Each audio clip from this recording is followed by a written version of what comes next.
Developer Supermassive Games will always have their games compared to Until Dawn. The Guildford-based developer was just a small studio helping out on PlayStation Move projects, but it wasn't until the success of 2015's Until Dawn that put the developer on the map, creating a huge love letter to old-school teen slashers. Unfortunately, future projects just couldn't come close to Until Dawn's success.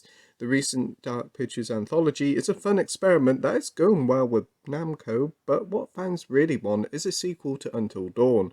And with The Quarry, it may just be the spiritual successor fans have been after. Let's find out.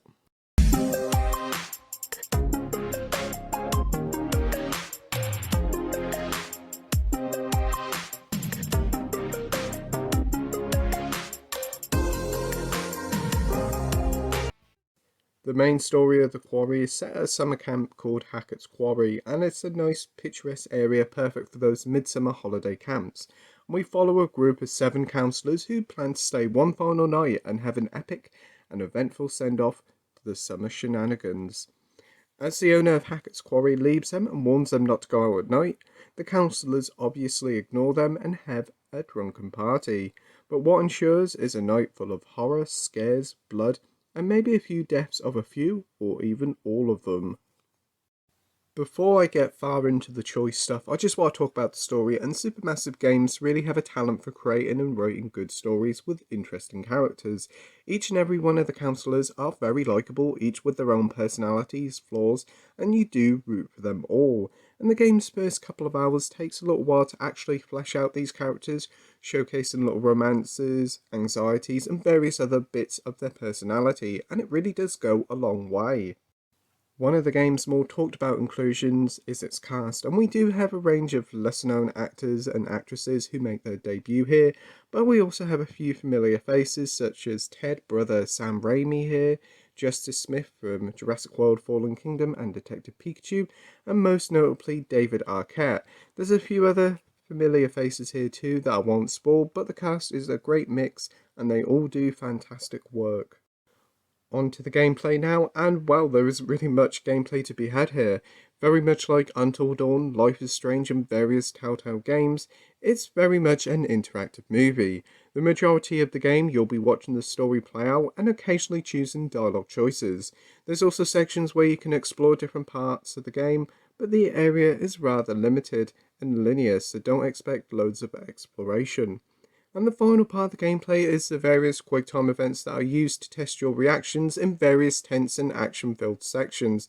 And they're very simple button movements, but failing them do have horrific consequences, so be careful. As for the length of the game, we're talking a fairly decent 8 to 10 hours here, depending on if you look out for collectibles or not, which may sound short for a full price game, but this, like Until Dawn, is a game that is begging to be replayed. From different areas, outcomes and situations, no two playthroughs will be the same. Whilst the press say that there's over 100 endings, I think there probably is a gross overestimate. I think you got a good 4 to 5 full play sessions out of this, maybe even more if you have friends over, as this is the perfect party game.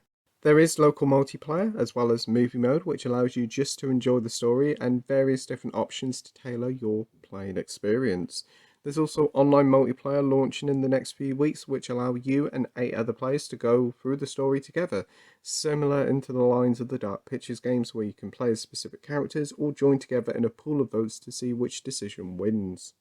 On to the technical side of things now, and Until Dawn and the Dark Pictures anthology series all look great and hold up well with their very impressive facial animation technology with some of the best in the business. And The Quarry is no different. Character models look super sharp and very similar to their real world actors who are portraying them, with some really realistic emotional expressions. There's also some fantastic lighting here that really oozes and adds to the atmosphere.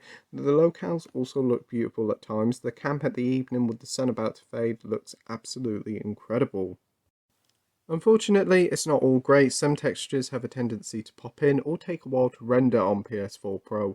Many times my character would pick up something to have a look at it and it would all be blurry and I was waiting ages for it to render. Also, water effects are pretty terrible and there's this like mist or fog sort of effect that appears when exploring the areas and it can feel like something out of a Nintendo 64 game at times. It's here to create atmosphere, but honestly I think it looks way better without it. There's also a few glitches here. I had an infinite loading glitch when starting chapter 1, so I had to uninstall the game and start it again, and that did actually fix the issue. Also, sometimes when the next part of the story continues, you'll get repeated dialogue, so obviously there's some loaded in issues there, which can take you out the immersion in a tense scene, but hopefully they can fix that one soon. Audio wise now, and the game sounds fantastic. Voice acting, to no surprise, is brilliant. All the actors and actresses do a stellar job. Even the lesser known actors really do give it their all. Sound effects are top notch, with slight noises in the background putting you off guard, and when stuff starts to go down, you'll hear all sorts of nasty things, and it really does sound like a treat for the ears. A nice surprise is that there's a licensed soundtrack here that plays throughout the story at specific moments, and it's really cool, and the music, for the most part, does add to the scenes. Conclusion time now, and 7 years after Until Dawn, developer Supermassive Games has finally found its spiritual successor in the Quarry. This deliciously dark tale that wears its Friday the 13th, Sleepaway Camp, and other 80s slashers love on its sleeve. It has many different variables and outcomes that can see who lives and who dies throughout the night. The all-star cast and the new actors all give great and memorable performances, and the 8 to 10 hour adventure is hugely replayable. Some technical and graphical issues aside, The Quarry is another very enjoyable teen horror game that Supermassive does so well. So with that, I'm giving The Quarry an 8 out of 10 with the title of great. As always, thank you very much for watching my video. I hope you enjoyed it. If you could like and subscribe, that'd be totally awesome. And as always, thanks for watching. Bye.